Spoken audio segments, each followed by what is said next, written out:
CIET NCERT द्वारा प्रस्तुत है कक्षा 5 की हिंदी की पाठ्य पुस्तक रिमझिम भाग 5 का 11वां पाठ चावल की रोटियां, पृष्ठ 83 से 92 तक। पृष्ठ संख्या 83। चावल की रोटियां। आलेख पी ओंग खिन। अनुवाद मस्तराम कपूर। पात्र परिचय। कोको 8 साल का एक बर्मी लड़का, कुछ मोटा। नीनी 9 साल का बर्मी लड़का, कोको का दोस्त। तिनसु 8 साल का बर्मी लड़का, कोको का दोस्त। मिमी 7 साल की बर्मी लड़की, कोको की दोस्त। उबातुन जनता की दुकान का प्रबंधक। इसका अभिनय कोई लंबे कद का लड़का नकली मूछें और चश्मा लगाकर कर सकता है। एक सादा कमरा, दीवारों पर बांस की चटाइयां, एक दीवार के सहारे रखी अलमारी, अलमारी के ऊपर एक रेडियो, चाय की केतली, कुछ कप और खाली गुलाबी फूलदान रखा है। कमरे के बीच फर्श पर एक चटाई बिछी है, जिसके ऊपर कम ऊंचाई वाली गोल मेज रखी है। 2 दरवाजे, एक दरवाजा पीछे की ओर खुलता है और दूसरा एक किनारे की ओर। पंछियों के चहचहाने के साथ साथ पर्दा उठता है। दूर कहीं मुर्गा बांग देता है, कुत्ता भौंकता है, कहीं प्रार्थना की घंटियां बजती हैं। कोको आता है, जम्हाई लेकर अपने को सीधा करता है। कोको। माता पिता धान लगाने खेतों में चले गए हैं। जब तक मां खाना बनाने के लिए लौट कर नहीं आती, मुझे घर की देखभाल करनी है।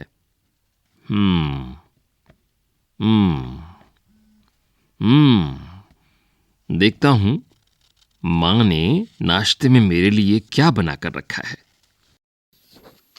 पृष्ठ संख्या 84। आहा, मजा आ गया। चावल की रोटियां, मेरी मनपसंद चीज। वो पेट मलता हुआ रोटियों को मेज पर रखता है और बैठ जाता है। आज तो डट कर नाश्ता होगा। वह एक रोटी उठाकर मुंह में डालता है, तभी कोई दरवाजे पर दस्तक देता है। नीनी। कोको, ए कोको, दरवाजा खोलो, मैं हूं नीनी। कोको। गजब हो गया, ये तो भुक्खड़ नीनी है।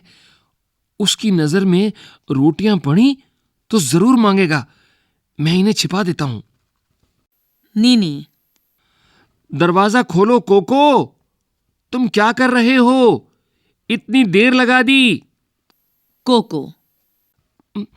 मैं इन्हें कहां छिपाऊं, कहां छिपाऊं? रेडियो की तरफ देखकर मैं तश्तरी को रेडियो के पीछे छिपा दूंगा। तभी जोर से बोलता है, अभी आता हूं, नीनी जरा रुको। कोको। आओ नीनी, अंदर आ जाओ। नीनी अंदर आता है। नीनी। दरवाजा खोलने में इतनी देर क्यों लगाई? कोको।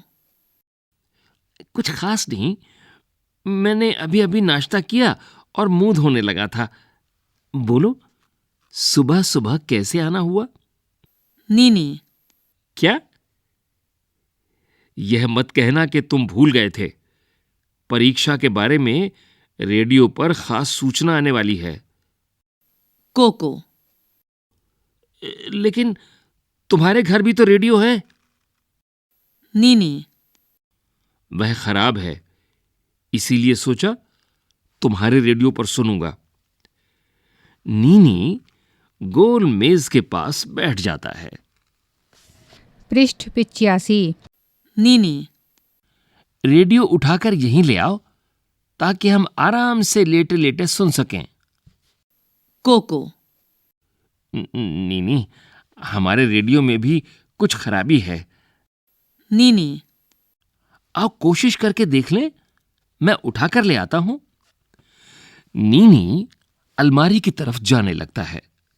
कोको। नहीं नहीं नीनी, इसे मत छूना, छुओगे तो करंट लग जाएगा। नीनी रुक जाता है। नीनी। मैंने तो इसे छू ही लिया था। भाई, मैं वह खबर जरूर सुनना चाहता हूं। 3 सू के घर जाता हूं, तुम आओगे? कोको। नहीं। अच्छा, फिर मिलेंगे। नीनी तेजी से बाहर निकल जाता है। नीनी। गहरी सांस लेकर, बाल बाल बचे, अब चलकर नाश्ता किया जाए।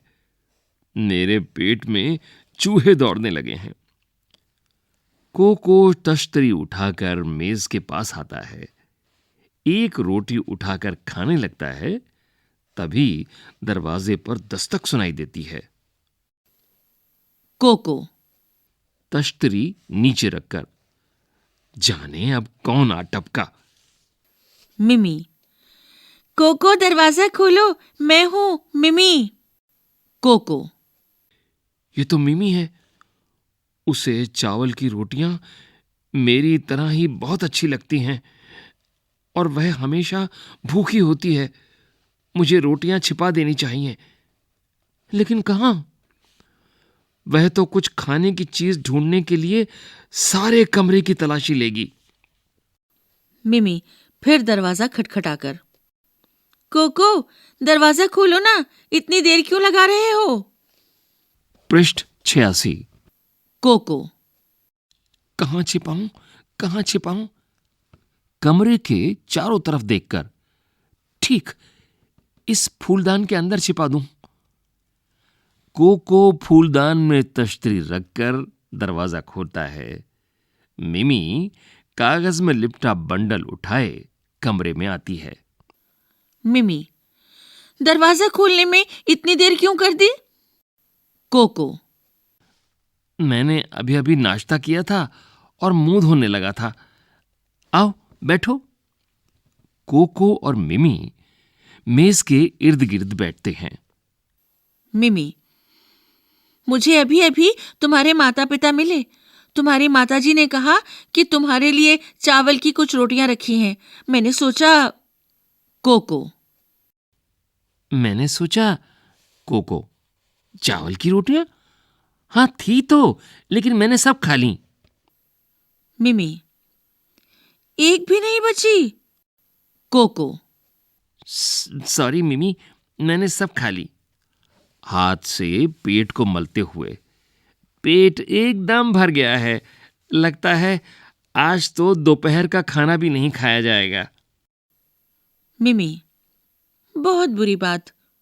मेरी माँ ने केले के पापड़ बनाए थे। मैंने सोचा तुम्हारे साथ बांट कर खाऊंगी।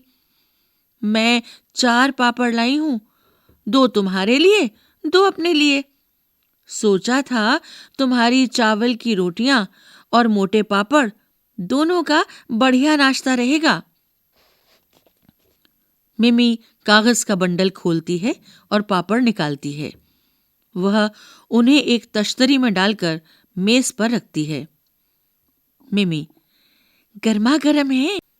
मिमी, गर्मा गर्म है और स्वादिष्ट भी। तुम्हारी भी क्या बदकिस्मती है कि तुम्हारा पेट बिल्कुल भरा हुआ है और तुम कुछ भी नहीं खा सकते। कोको।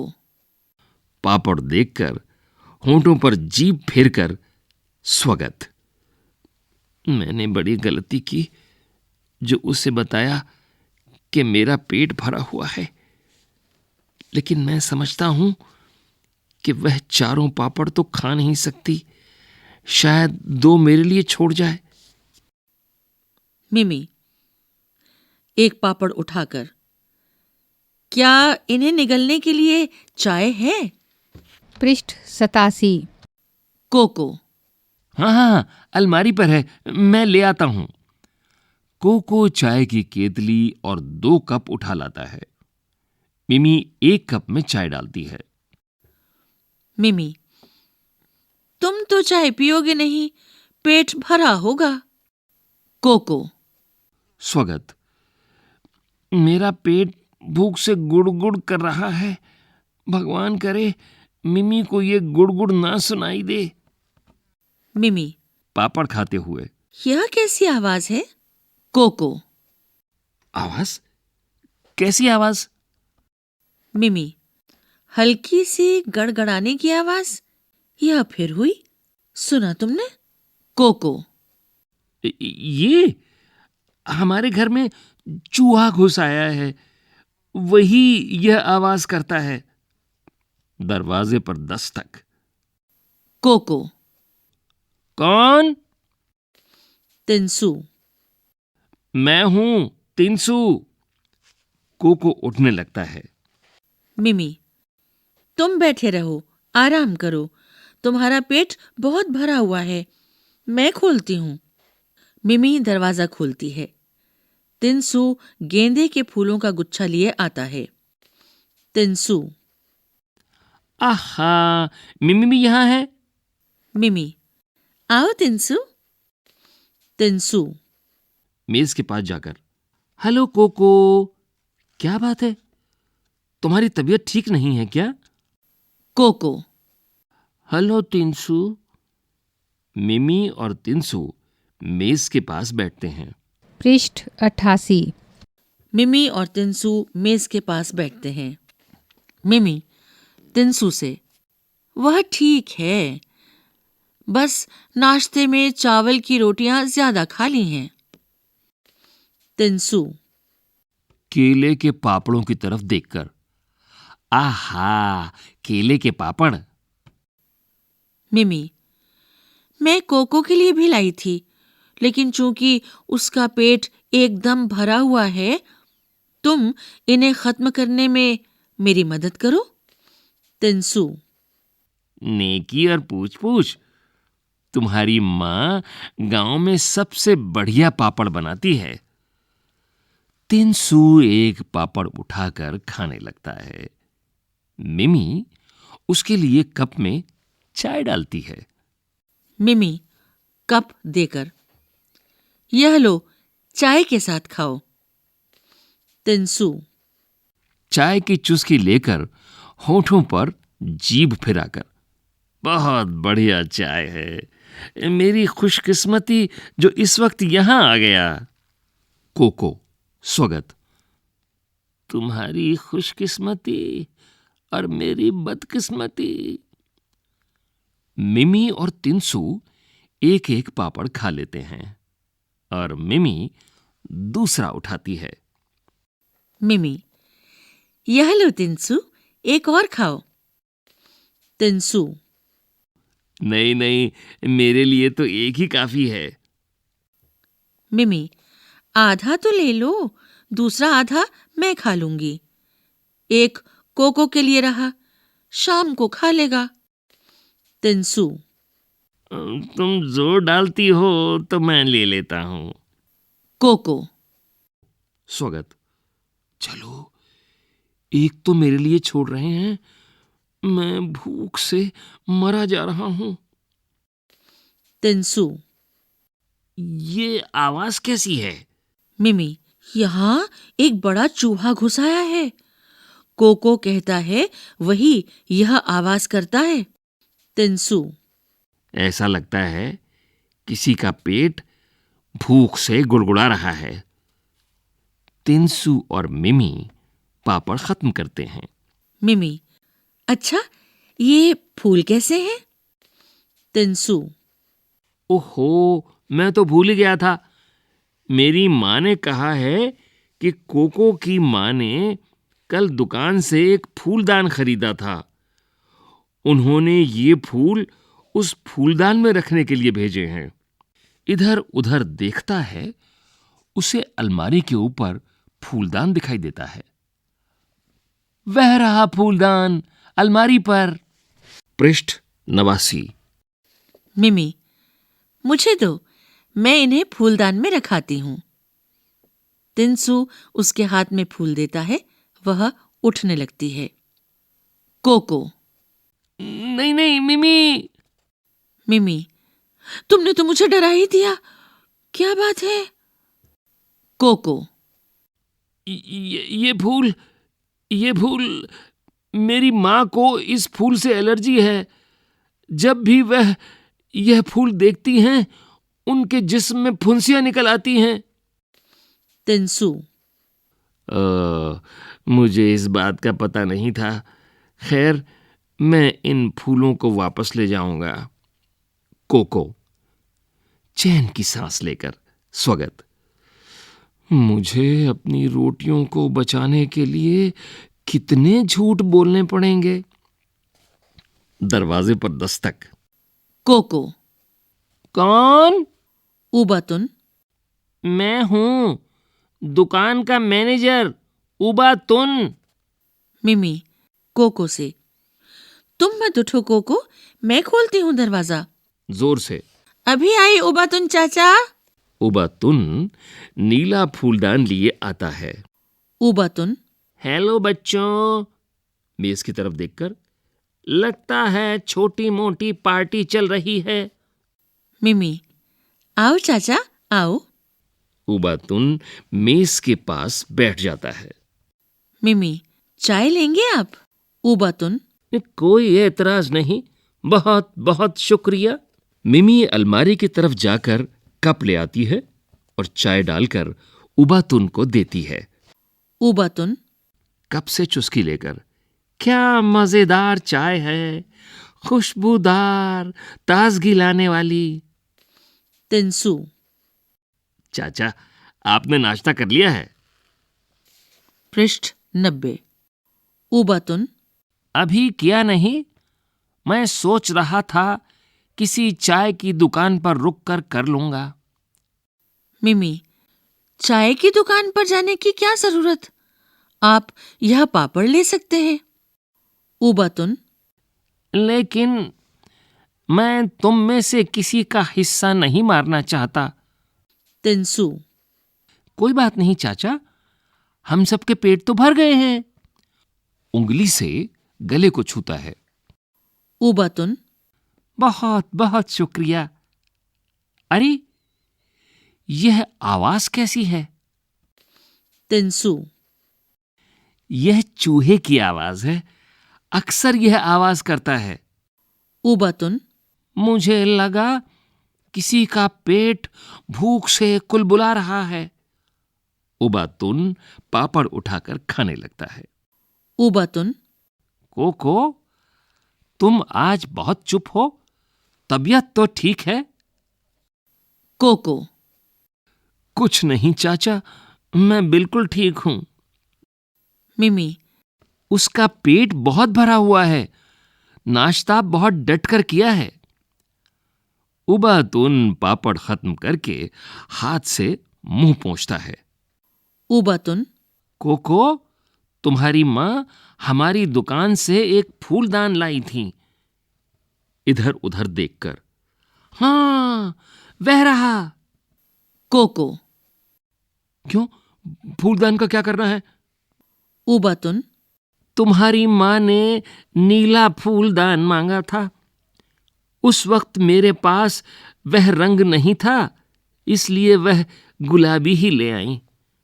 उनके जाने के बाद मुझे एक नीला फूलदान मिल गया, मैं उसे बदलने आया हूं। उबातुन अलमारी के पास जाकर गुलाबी फूलदान उठा लेता है और उसकी जगह नीला फूलदान रख देता है। उबातुन, कोको से, मुझे यकीन है तुम्हारी माँ नीला फूलदान देखेंगी तो बहुत खुश होंगी। अब मैं चलूंगा, शुक्रिया और गुड बाय। मिमी तेंसु, गुड बाय चाचा। कोको, गुड बाय चाचा। स्वागत, और गुड बाय मेरी चावल की रोटियों। पृष्ठ 91। अभ्यास। मंच और मंचन। एक सादा कमरा, दीवारों पर बांस की चटाइयां, एक दीवार के सहारे रखी अलमारी, अलमारी के ऊपर एक रेडियो, चाय की केतली, कुछ कप और खाली गुलाबी फूलदान रखा है। कमरे के बीच फर्श पर एक चटाई बिछी है, जिसके ऊपर कम ऊंचाई वाली गोल मेज रखी है। 2 दरवाजे, एक दरवाजा पीछे की ओर खुलता है और दूसरा एक किनारे की ओर। पंछियों के चहचहाने के साथ साथ पर्दा उठता है। दूर कहीं मुर्गा बांग देता है। इन पंक्तियों में कोको के घर के एक कमरे का वर्णन किया गया है। दरअसल नाटक के लिए मंच सज्जा कैसी हो, यह निर्देश उसके लिए है। तुम इस वर्णन को सुनकर उस मंच का एक चित्र बनाओ जो ठीक वैसा ही होना चाहिए जैसा कि बताया गया है। नाटक की बात। 1. नाटक में हिस्सा लेने वालों को पात्र कहते हैं। जिन पात्रों की भूमिका महत्वपूर्ण होती है उन्हें मुख्य पात्र, और जिनकी भूमिका ज्यादा महत्वपूर्ण नहीं होती है उन्हें गौण पात्र कहते हैं। बताओ इस नाटक में कौन कौन मुख्य और गौण पात्र कौन हैं? 2. पात्रों को जो बात बोलनी होती है उसे संवाद कहते हैं। क्या तुम किसी एक परिस्थिति के लिए संवाद लिख सकती हो? इसके लिए तुम टोलियों में भी काम कर सकती हो। उदाहरण के लिए खो-खो या कबड्डी जैसा कोई खेल खेलते समय दूसरे दल के खिलाड़ियों से बहस। 3. क्या आपने कभी कोई चीज या बात दूसरों से छिपाई है या छिपाने की कोशिश की है? उस समय क्या क्या हुआ था? 4. कहते हैं एक झूठ बोलने के लिए 100 झूठ बोलने पड़ते हैं। क्या तुम्हें कहानी पढ़कर ऐसा लगता है? कहानी की मदद से इस बात को समझाओ। पृष्ठ 92। एक चावल, कई कई रूप। 1. कोको की मां ने उसके लिए चावल की रोटियां बनाकर रखी थीं। भारत के विभिन्न प्रांतों में चावल अलग अलग तरीके से इस्तेमाल किया जाता है, भोजन के हिस्से के रूप में भी और नमकीन और मीठे पकवान के रूप में भी। तुम्हारे प्रांत में चावल का इस्तेमाल कैसे होता है? घर में बातचीत करके पता करो और एक तालिका बनाओ। कक्षा में अपने दोस्तों की तालिका के साथ मिलान करो तो पाओगी कि भाषा, कपड़ों और रहन सहन के साथ साथ खान पान की दृष्टि से भी भारत अनूठा है। 2. अपनी तालिका में से चावल से बनी कोई एक खाने की चीज बनाने की विधि पता करो और उसे इन बिंदुओं के हिसाब से लिखो। बिंदु 1 सामग्री, बिंदु 2 तैयारी, बिंदु 3 विधि। 3. कोको के माता पिता धान लगाने के लिए खेतों में गए। कोको की मां ने उसके लिए चावल की रोटियां बनाई। एक ही चीज के विभिन्न रूपों के अलग अलग नाम हो सकते हैं। यहां ऐसे ही कुछ शब्द हैं, उनमें अंतर बताओ। 1. चावल, धान, भात, मुरमुरा, चिवड़ा। 2. साबुत दाल, धुली दाल, छिलका दाल। 3. गेहूं, दलिया, आटा, मैदा, सूजी। के, में, ने, को, से। कोको की माँ ने कल दुकान से एक फूलदान खरीदा था। इस वाक्य में जिन शब्दों पर जोर दिया गया है वे वाक्य में शब्दों का आपस में संबंध बताते हैं।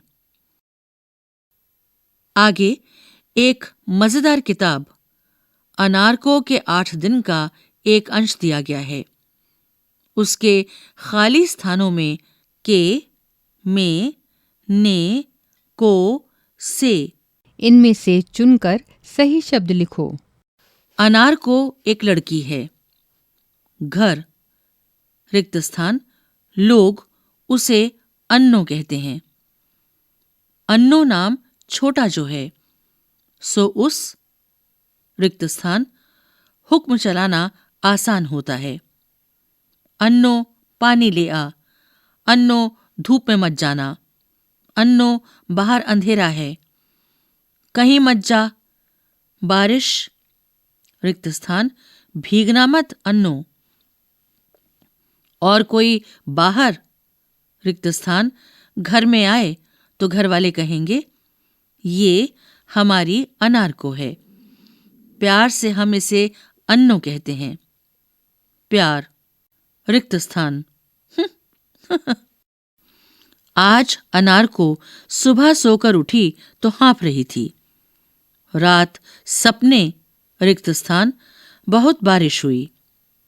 अनार को रिक्त स्थान याद किया और उसे लगा आज रिक्त स्थान, सपने में जितनी बारिश हुई उतनी तो पहले के सपनों रिक्त स्थान कभी नहीं हुई, कभी नहीं। जम के बारिश हुई थी। आज रिक्त स्थान, सपने रिक्त स्थान, और जमकर उसमें भीगी थी अनार को। खूब उछली थी, कूदी थी, चारों तरफ पानी छिटकाया था और खूब खूब भीगी थी। इसी के साथ रिमझिम भाग 5 का 11वां पाठ यहाँ समाप्त हुआ। प्रस्तुति CIET NCERT नई दिल्ली, भारत।